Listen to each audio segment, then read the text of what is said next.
Nah, memang ada sindrom yang disebut dengan Chinese Restaurant Syndrome, itu di mana orang sangat sensitif terhadap asupan dari MSG, termasuk nggak cuma micin ya, termasuk penyedap rasa, termasuk berbagai hal yang ada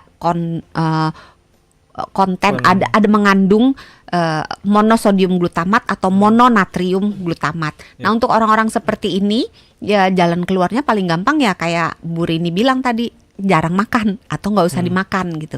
Nah, ada dua tipe orang yang sensitif atau yang betul-betul tidak bisa. Kalau yang dia sensitif aja, kalau micinnya dikit nggak ada masalah, nggak ada gangguan. Tapi kalau yang betul-betul nggak bisa, mau dikit mau banyak tetap timbul gangguan.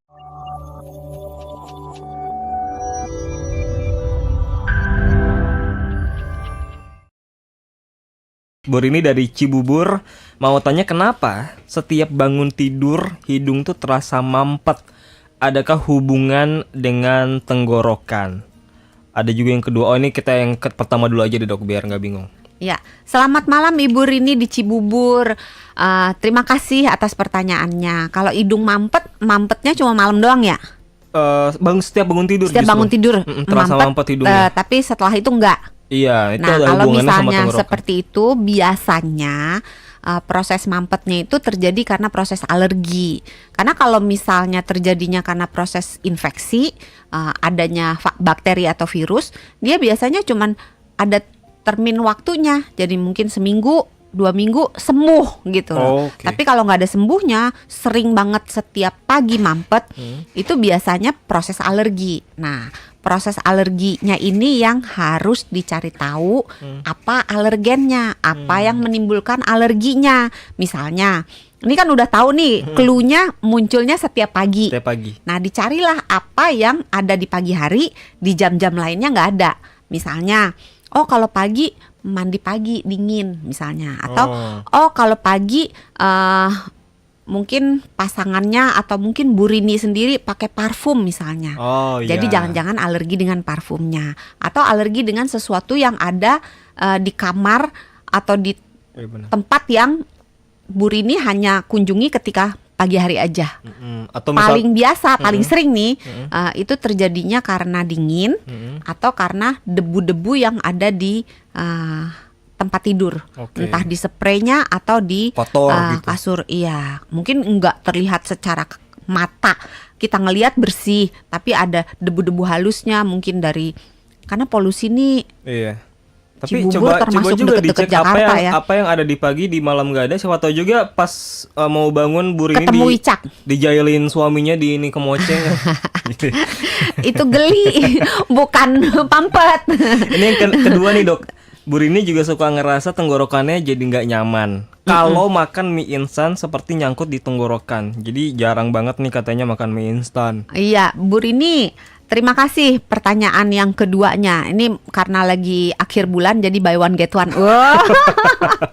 Jadi memang tenggorokan bisa menjadi tidak nyaman ketika kita makan sesuatu yang mengandung micin ya, atau spesifik terhadap sebuah jenis makanan. Nah, kalau Bu Rini nggak tahan dengan makan mie instan, kemungkinannya nggak tahan dengan sesuatu yang ada di mie instannya. Bisa micinnya, bisa mie-nya sendiri, atau apapun yang ada di dalam mie instan itu. Nah, kemungkinan besar ini nggak tahan dengan micinnya.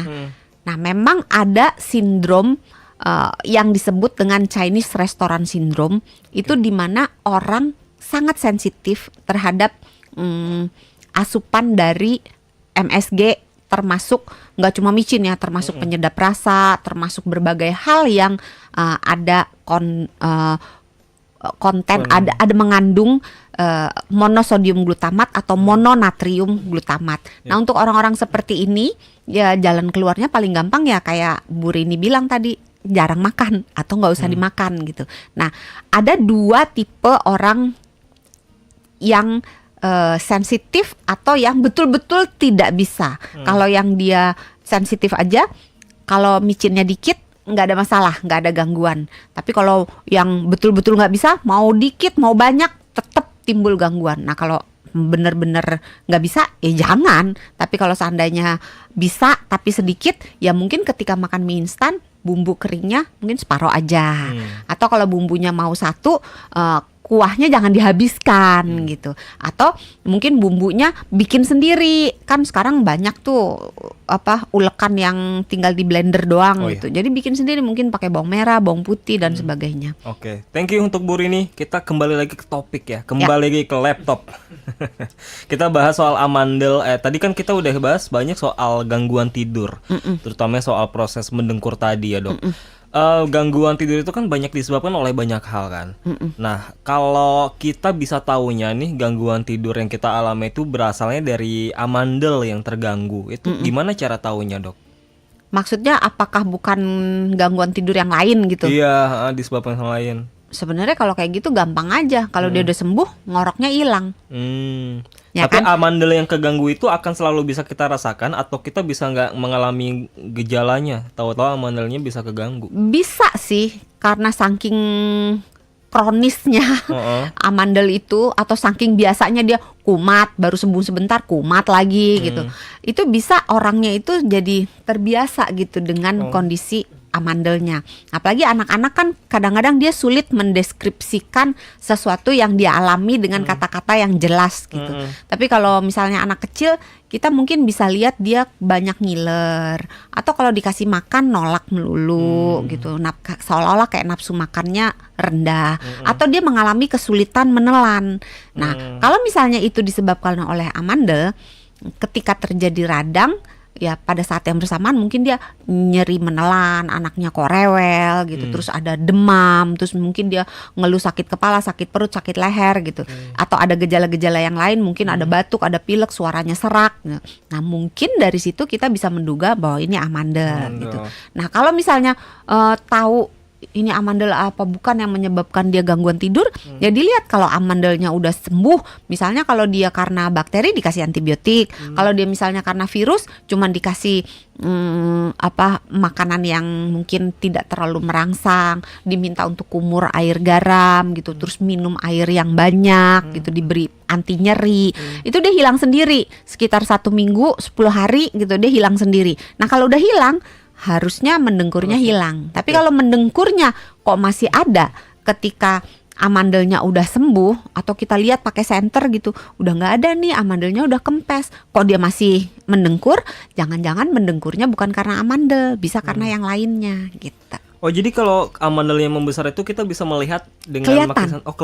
Kelihatan. Okay. Cuman memang agak tricky kalau nggak biasa periksa gitu. Mungkin anaknya disuruh mangap besar-besar, terus suruh ngomong gitu. Karena ketika dia mengucapkan huruf A, lidahnya itu akan turun, sehingga kita akan melihat lapangan pandangnya lebih luas gitu. Jadi penyakit amandel terganggu itu bisa kumat, Dok? Bisa. Oh gitu. Iya, makanya kan kalau amandelnya sering sekali kumat, kalau dia misalnya dalam waktu setahun, di tahun terakhir, tahun sebelumnya ini dia kumat setidaknya 7 kali, atau di 2 tahun terakhir dia kumatnya paling nggak 5 kali dalam setahun, atau selama 3 tahun terakhir dia kumat setiap tahunnya 3 kali, maka itu udah merupakan indikasi untuk diangkat amandelnya. Oh, bahkan bisa berkali-kali itu ya. Dan kalau sudah kronis, jalan satu-satunya jalan adalah operasi untuk mengangkat si amandelnya itu. Iya, kalau tadi syaratnya ya.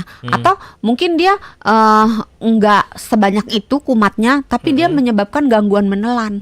Karena kalau dia besar banget, amandel di sebelah kiri dan amandel di sebelah kanan sampai ketemu, itu mau nelen aja susah. Karena amandelnya kan menghalangi jalannya, nggak cuma jalannya udara, tapi jalannya makanan. Karena dia letaknya kan di mulut, bukan di mulut, di pangkal, jadi di belakang mulut, sehingga makanan yang mau lewat nggak bisa masuk karena kesumbat oleh si amandelnya itu. Kalau dia menimbulkan gangguan menelan, menimbulkan gangguan bernafas, atau dia nggak sembuh-sembuh, udah dikasih antibiotik, antibiotiknya udah bagus gitu, diminumnya benar, diminumnya tepat sesuai anjuran, sesuai lamanya hari dihabiskan gitu, antibiotiknya nggak baik-baik juga, ya udah mungkin dipertimbangkan untuk diangkat amandelnya, dioperasi.